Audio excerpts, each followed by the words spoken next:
Ladies and gentlemen, boys and girls of the YouTube world, CJ Rose is back in the building. Welcome back to the channel. We're live and direct, live in effect. Make sure you subscribe to find out what's next. We are here. All right. So, tomorrow night, Sunday night, we have a pay-per-view. Extreme Rules is tomorrow night. The one night that's supposed to have every match with the stipulation. But ever since, I think the last time this pay-per-view had every match at stipulation, I want to say it was 2017. 2017, 2016, I don't remember. But for the last couple years, not every match has had a stipulation. That's kind of weird because this is what this pay-per-view is for. But it is what it is. We got 6 matches. Let's get it. All right. So, Liv Morgan versus Carmela. So, Liv Morgan is walking into this match with no momentum at all because she lost to Zelina Vega last night. So, that sucks. But regardless of the fact, I still believe Liv Morgan is walking out with the victory. I still believe she's winning. And it would be a good win for her. Absolutely. Because you'll be beating somebody who's established. You know, Carmela is a former SmackDown Women's Champion, former Miss Money in the Bank, and a former Andre the Giant Memorial Battle Royal winner. Nobody will ever mention that, but it's still an accomplishment. So, if you want to establish Liv Morgan, her being Carmela is a big deal. So I got her winning. I don't know how she's gonna win. I get a feeling she's gonna win with a roll up, which is gonna frustrate the hell out of me because that's not really winning. That's just, I don't think a surprise roll up is a win. I think it's just you had nothing else better, so you just decided to come out with that. So it's just like, okay, it is what it is. All right, I got her winning. Next match, we're going to talk about the Usos versus the Street Profits for the Smackdown Tag Team Championships. And I'm sorry, something just hit my head. Why do we only have 4 Smackdown matches and 2 Raw matches? Do we even have 2 Raw matches? Hold on, I'm my fault. This has hit me. Because we got SmackDown Women's Championship, SmackDown Tag Championships. What's the other Raw match? I know the Raw Women's Championship's online. What's the other match? It's we only have 2 Raw matches and 4 SmackDown matches. How uneven is that? I'm sorry, that just hit my head. How do we have 4 SmackDown matches and 2 Raw matches? This hit my head. But it is what it is. Again, Usos versus Street Profits for the Tag Team Championships. I got the Usos winning. I think it's gonna be a banger of a match. Montez Ford just faced Roman Reigns for the first time ever last night. I thought it'd be a crazier match than what I saw, but it was good enough regardless. It was solid. It was fresh. It was new. You always want new and fresh in your wrestling. You know what I'm saying? So that's a thing. But regardless, I got the Usos winning. I don't really see them losing these championships anytime soon. And if you want them to lose them, then you want them to lose them to a team that are not only established, but you want them to beat a team that has momentum. Also last night, we pretty much foreshadowed the Usos will probably take on Chad Gable and Otis at some point. So that's a foreshadow that we gotta look out for. And that would be kind of cool because it's fresh. It's fresh. I don't remember the Usos and Chad Gable and Otis going at it. I don't remember that. So that'd be new. At least you're using them finally. I mean, damn, you had to turn Otis heel for a reason. So this has to be the reason. You know what I'm saying? But yeah, as I said, it's gonna be a banger of a match. I got the Usos winning. These 2 teams, I think this is about the 3rd time they're facing, 2nd or 3rd, whichever the case is. I think the Usos beat them the last time. It is what it is. You know what I'm saying? There's not much backstory to it, so it is what it is. Damian Priest will defend the United States Championship against Sheamus and Jeff Hardy triple threat style. So this match legit is probably more on the story of Jeff Hardy over the last 3 weeks than anything else. Because Jeff Hardy, legit, 3 weeks ago, was in a 24/7 title segment. And when the world saw that, the internet lost their mind. The internet went crazy. So much that Jeff Hardy had to go out and speak on that. And he said, and I quoted, he said, "I come to work, they tell me what to do, I do my job, that's it." That's all he said. I just do what they tell me to do. Which I'm cool with Jeff Hardy, because it's like, you have done so much for the business as it is. I'm fine with that. You know what I'm saying? I'm cool with that, because you've done enough and you're established enough where that's fine. But you're a legend regardless. You've done so much. You need more. Let's not put him in that situation. Give him more respect than that. So the answer after that was him challenging Damian Priest for the United States Championship. And an okay match. It was a cool match. Damian Priest won, of course. He retained. Then Sheamus interfered, which set up the match that happened this past Monday, which was Sheamus versus Jeff Hardy. And if Jeff Hardy won, he would be added to the United States Championship match, and it would be a triple threat. I thought Sheamus would win because, honestly, why would Jeff even win? And I'm being honest here. Why would Jeff win? Instead, Jeff won. So now it's a triple threat, where I still got Damian Priest winning. I still got him retaining. I know it's still going to be a banger match, obviously, but I got Damian Priest winning. And I think it's going to end up like either Jeff Hardy hits a swanton and like he's going to win, but then Damian Priest comes out of nowhere and hits and does the hit the lights, 1, 2, 3, game over. Or Sheamus will hit the bro kick on Jeff Hardy, and then Damian Priest once again will slide in and then hit the lights, 1, 2, 3, retains. You know what I'm saying? I think it's going to be something like that. So if it is like that, then you know what? Cool. No sweat. I don't really have much of an issue with that. As long as Damian Priest walks out with the United States Championship, I'm cool. Because he just won it at SummerSlam, so there's no point to take it off him now. So, boom. Damian Priest wins. Hopefully he moves on to somebody different. I don't know. Okay. Next match. Charlotte Flair versus Alexa Bliss for the Raw Women's Championship. I'm not mad that Alexa Bliss is in this situation, because it's like, okay, I had to wait for her because she was going to say something. I'm not mad it's Bliss, only because there's nobody else for the Raw Women's Championship. Like, Asuka hasn't been seen since Money in the Bank, so hopefully she's okay. She can't be Shayna yet, even though they finally broke up Shayna and Nia on Raw last, was it this past Raw? It had to be this past Raw. They finally broke them up, so thank God for that. You know what I'm saying? Can't be Nia because Nia's out now. So there's nobody else really except Bliss. And I think Bliss has that character where it's like she doesn't really need the title, but WWE is going to push it on her anyway, because why not? But I don't think she's winning tonight or tomorrow, only because of the fact that WWE is pushing for Becky versus Charlotte. And they can't afford Charlotte to lose, because although I wouldn't mind seeing Bliss versus Becky. I wouldn't mind seeing that. That would be cool.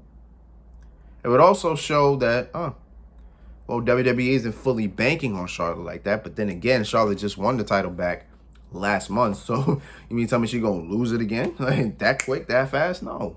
I don't know. We ain't doing that. No, we're not doing that. So Charlotte's going to win.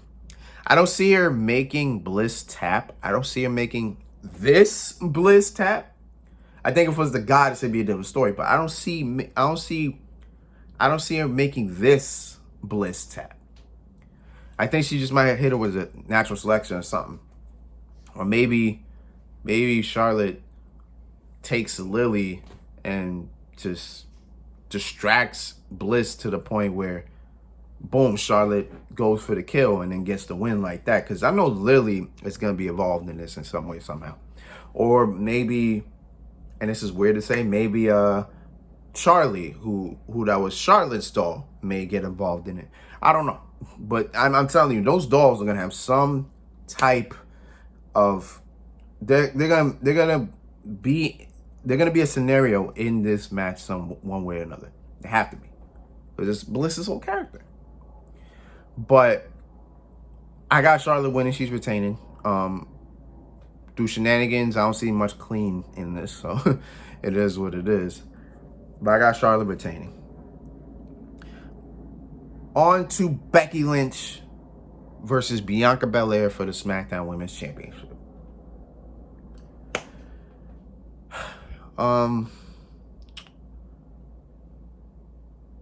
Becky Lynch came back at SummerSlam. Didn't necessarily shock the world, because I think we all saw it coming. Well, she didn't shock the world for coming back, but she did shock the world for what she did. And what happened was Becky buried Bianca last month. Became SmackDown Women's Championship, beat her in under a minute. And then the internet went crazy again, because the internet always loves going crazy. The internet went crazy, and from there, WWE's been trying to turn Becky Lynch heel. Or she's supposed to be heel now. But it's hard to turn her heel, and it's hard to make her heel, because everybody loved the Becky Lynch persona. They loved the character. They loved the man character. Because it was like, it was edgy, it was cool. You know what I'm saying? It's like nobody really wanted to boo Becky. You know what I'm saying? That's why WWE was forced to turn her face when they turned her heel back in 2018, because the crowd just responded so well to it that it's like, now, I mean, you know what I'm saying? What are we doing now? You dig what I'm saying?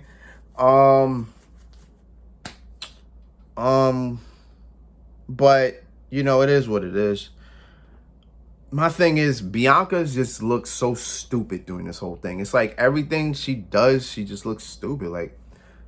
Like 2 weeks ago, in her homecoming, in her hometown, she got embarrassed. How y'all talking? Becky Lynch just extended her hand, right? And then Bianca went to shake it, and then of course she didn't let Becky leave. But then at the end, she still got embarrassed. It's like she lost the title and then proceeded to next week not even be mad or upset about it. And I understand, you know, she's not taking this loss that hard. She just brushes it off and then just goes about her way. I get that. But for me, Bianca needs fire. She needed fire. She needed some aggression to show that I'll do whatever I got to do to make sure I get my title back. And last night, she showed a little bit of aggression. She showed a little bit of fire. She showed that I want my title back. She showed it a little bit, which is cool, which is all right. You know what I'm saying? It's fine. I'm fine with that, because that's what you need to do. But all in all, Becky Lynch is retaining this title. Pretty much probably the same way she won it, with the manhandle slam. I didn't know that was a move. I didn't know that was a move in her arsenal, but it is what it is. I get a feeling she about to catch Becky. Becky about to catch Bianca slipping. And then boom, Bianca loses. Hopefully it's not in a stupid fashion, but we'll see what it is. It is what it is. All right, so I got Becky winning, going on the Survivor Series challenge Charlotte. Because I don't think neither one of those women will be defending their championships next month at Crown Jewel. So just get that out the way now. You know what I'm saying? All this leading up to the main event. The only match to have a stipulation in a pay-per-view that's supposed to have matches full of stipulations, but it is what it is. Roman Reigns, the tribal chief, the head of the table, the big dog, defends the Universal Championship against the Demon, Finn Balor. Now, statistic-wise, this is a very important match. I don't think nobody understands how important this match really is. Because on one hand, you have Roman Reigns, who since turned heel has not lost a match. Not one. I don't think he lost a tag team match. Roman Reigns has won every single match since he came back in August of 2020. He has not lost one match. On the other hand, you got Finn Balor, who who introduced this demon persona years ago. I want to say 2014? 24. Wait, did he debut? I remember when he debuted too. Damn. I want to say that was 2014. He introduced the demon persona. But ever since he hit the main roster in 2016, he has not lost as the demon. 2016. That has been 5 years. It's 5 years. Finn Balor never lost as the demon. So this is important in a lot of ways, because as the demon, you don't want Finn Balor to lose as the demon. But then again, you don't want Roman to lose because he's the best damn thing going in WWE. So this match is very important in terms of statistics. But we all know Roman is winning. Why? Because WWE decided, I think 2 weeks ago, to announce, oh, well, at Crown Jewel next month, we got Roman Reigns versus Brock Lesnar. So you never gave us the element of, let's find out what happens. No, because we already know what's going to happen now. Roman and Brock are going to face at Crown Jewel, which means Roman Reigns is retaining tomorrow. Now, we knew Roman versus Brock was going to happen at Crown Jewel. We knew that. But we would like to have waited until after the pay-per-view or something. Because now it's like, okay, you know, now we know Roman is retaining. We now know that, which means the demon is about to suffer his very first loss on the main roster. And that kind of sucks, but it also adds to Roman Reigns' list, because Roman Reigns has faced the best competition he could face. From Jey Uso upped his game against Roman Reigns, to Kevin Owens, to Daniel Bryan, to Cesaro, to Edge, to John Cena. You know what I'm saying? Now, he got the demon. I'm down to see how this match is going to go. Does Roman make the demon tap? Will the demon tap out? It'll be real interesting how this match is going to go. But this is going to be a classic. It's got classic written all over it. And with the Extreme Rules stipulation, you're not going to know what's going to happen. So I'm intrigued to see what's going to happen. And that's Extreme Rules predictions. That was all the predictions. I don't really see Extreme Rules being that crazy of a pay-per-view, but it's always got the potential. I think every pay-per-view has the potential to be great, but it never ends out that way, so it is what it is.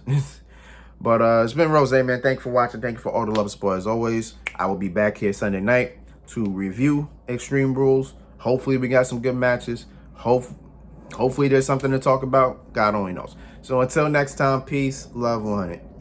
Yeah.